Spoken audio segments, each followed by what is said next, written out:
जय हिंद फ्रेंड्स, स्वागत है आपका ऑपरेशन ऑफ जीएस के इस चैनल पे। मैं आदर्श आज आपके लाया हूँ अशोक धम्मा के बारे में, यानी कि अशोका ने जो धम्मा दिया था। अशोका धम्मा पढ़ने से पहले हम अब देखते हैं प्रीवियस वीडियो में हमने क्या समझा था, और एक माइंड मैप बनाता हूँ आपका मगध एम्पायर के बारे में, जो कि हम मगध एम्पायर को एक छोटे से माइंड मैप में समझते हैं।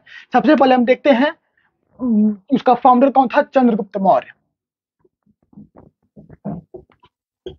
चंद्रगुप्त मौर्य फाउंडर किसका था? आपका नन डायनेस्टी, वो गुप्ता डायनेस्टी का। इसने मारा किसको? इसने मारा था किसको? धनानंद।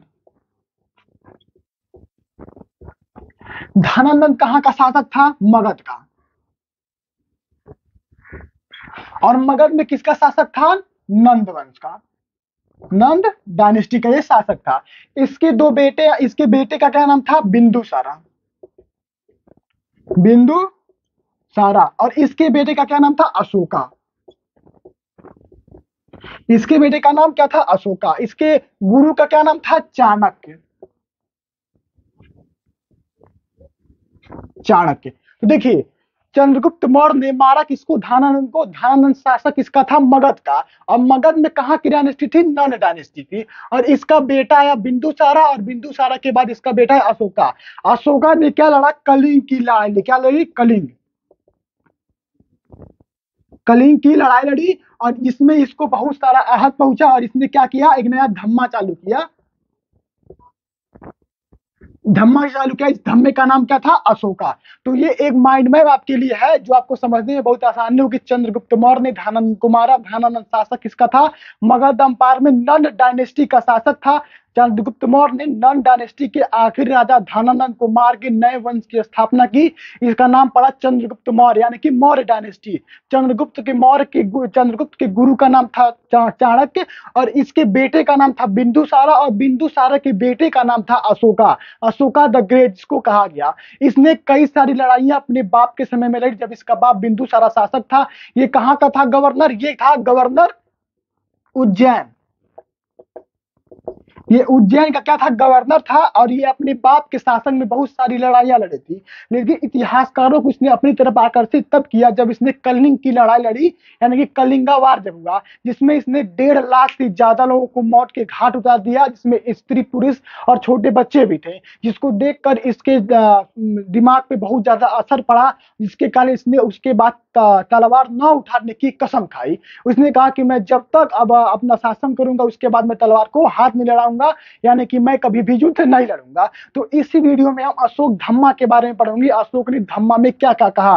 तो ये था एक माइंड मैप आपके लिए जो समझने में आसानी होगी, कहां से डायनेस्टी चली, किसने किसको मारा, और उसके बाद अशोका कहां से इस वीडियो में आ गया। अगर आपने फर्स्ट वीडियो चंद्रगुप्त मौर्य या मौर्य डायनेस्टी की नहीं पढ़ी है, तो उसका वीडियो का लिंक डिस्क्रिप्शन में है, आप उसको जाके देखिए। और वहां आपको शिशुनाग डायनेस्टी, नन डायनेस्टी और हरियाणा डायनेस्टी के बारे में मिले, जो कि पूरा इंटायर मगध डायनेस्टी की बात करता है। अब हम देखते हैं अशोका धम्मा के बारे में। अगर आप इसका स्क्रीनशॉट लेना चाहे तो ले सकते हैं। अब हम अपने आज के टॉपिक को डालते हैं, जिसका नाम है अशोका धम्मा।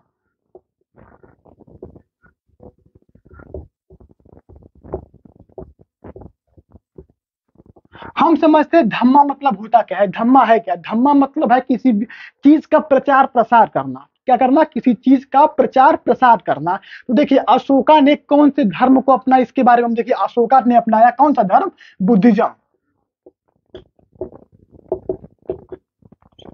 अशोका ने बुद्धिज्म को अपनाया। इसके दादा ने क्या अपना? चंद्रगुप्त मौर्य ने जैनिज्म को अपनाया, जिसने सल्ले खाना की में इसमें सल्ले खाना की तरफ अपने प्राण को त्याग दिया, यानी कि उसने आत्मदाह कर दिया। इसने बुद्धिज्म अपनाया। इसको अपनाने का कारण क्या था? इसका एक भतीजा था जो कि बहुत ही शांत स्वभाव का था और बहुत ही अपने आप को कंट्रोल रखता था।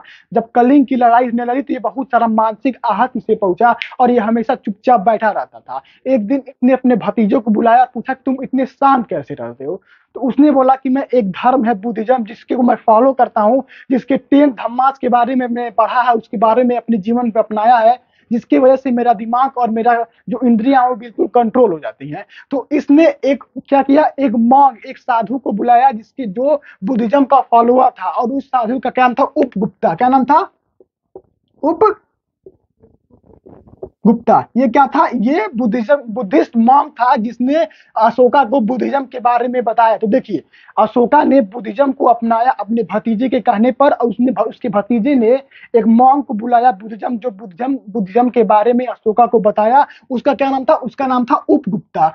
तो क्या हुआ, इसने उपगुप्ता से अपने बुद्धिज्म के बारे में सीखा, या बुद्धिज्म का बारे में जाना, और उसके बाद इसने खुद बुद्धिज्म को फैलाना और प्रचार प्रसार करना शुरू कर दिया। तो हुआ क्या, अब ये क्वेश्चन आता है कि अशोका ने अपने आप को सिर्फ बुद्धिज्म के लिए फॉलो किया या अपनी पूरी जनता के लिए? तो ये खुद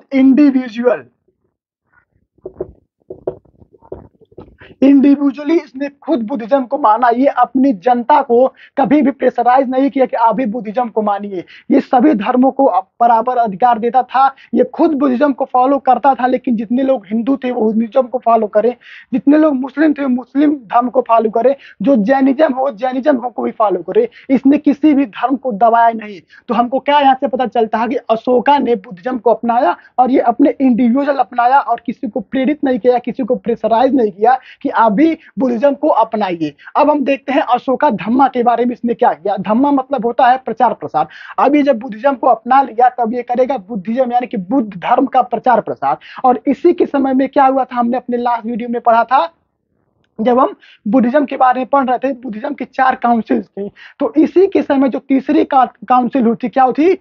पटना में, पाटलिपुत्र, जो कि है पटना में थर्ड बुद्धिस्ट काउंसिल,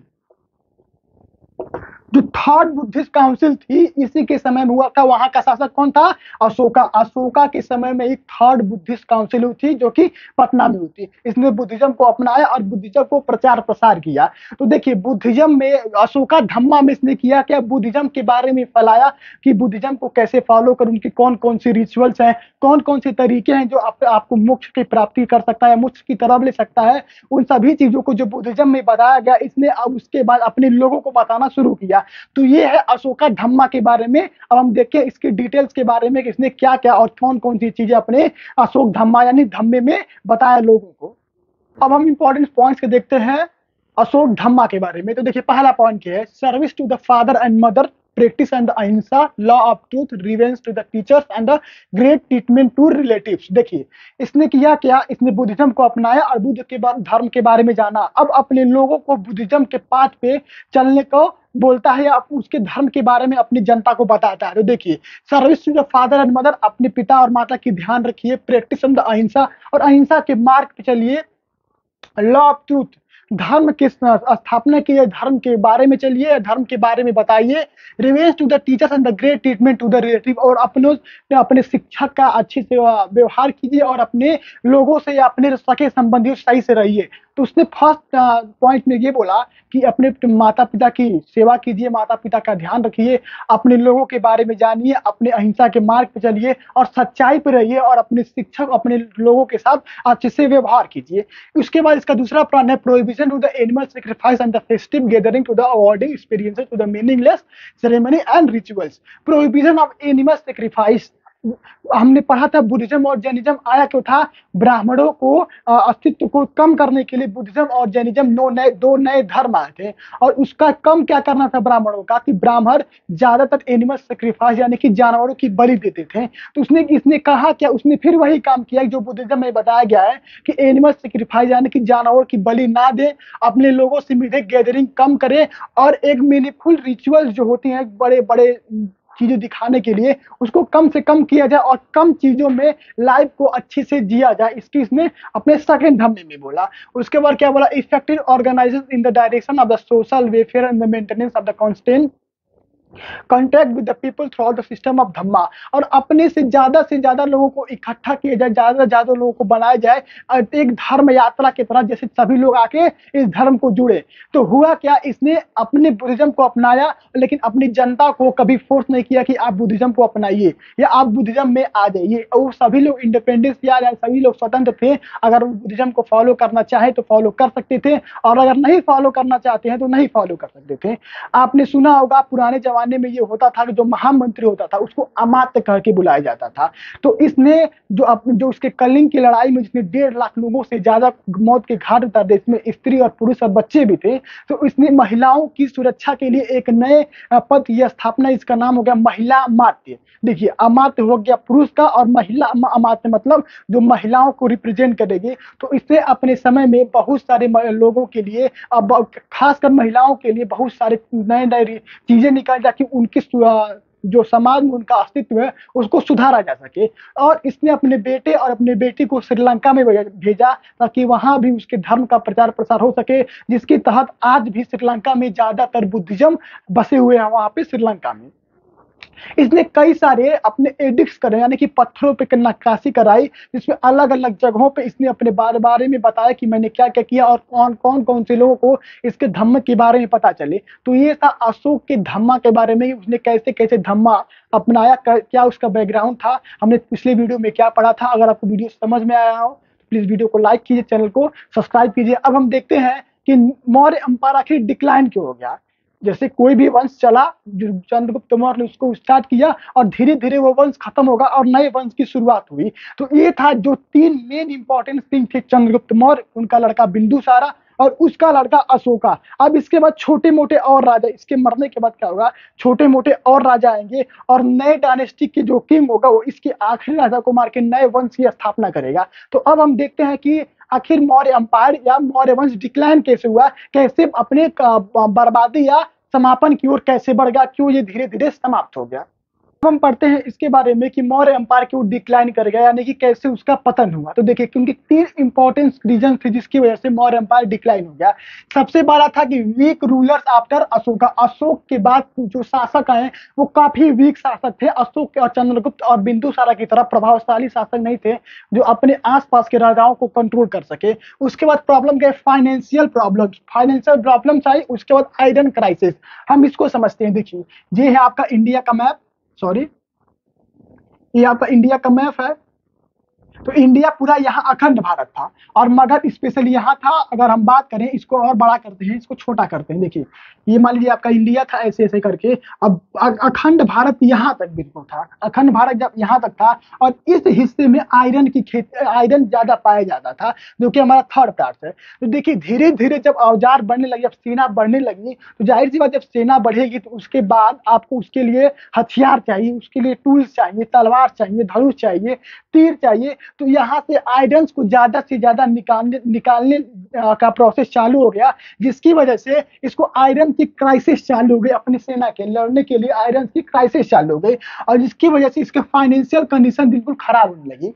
तो हुआ क्या, इस वाले हिस्से में आयरन यानी कि लोहा ज्यादातर निकलता जमीन के नीचे। जब आपकी सेना बड़ी हो जाएगी तो जाहिर सी बात उसको लड़ने के लिए हथियार चाहिए और आयरन के बारे में उतना ज्यादा लोग जानते नहीं, जितना जानते थे वो पुराने टेक्निक से उसको निकालते थे।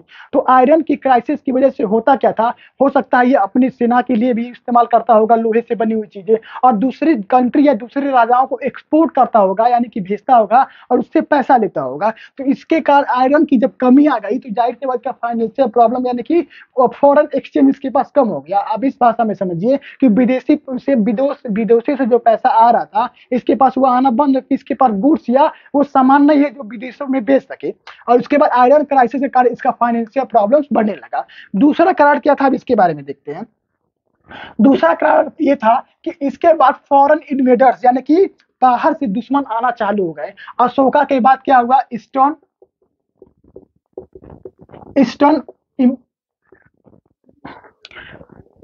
इन्वेडर्स आए और वेस्टर्न इन्वेडर्स, यानी कि पूर्व और पश्चिम की तरफ से दुश्मन घात लगा के बैठे थे कि जैसे इनकी डायनेस्टी कम हो हम इनके ऊपर अटैक कर देंगे। तो ये कई सारे कारण थे, जैसे धीरे धीरे मौर्य एम्पायर डिक्लाइन हो गया। इसके देखिए, सबसे पहले फिर दोबारा रिवाइज करते हैं।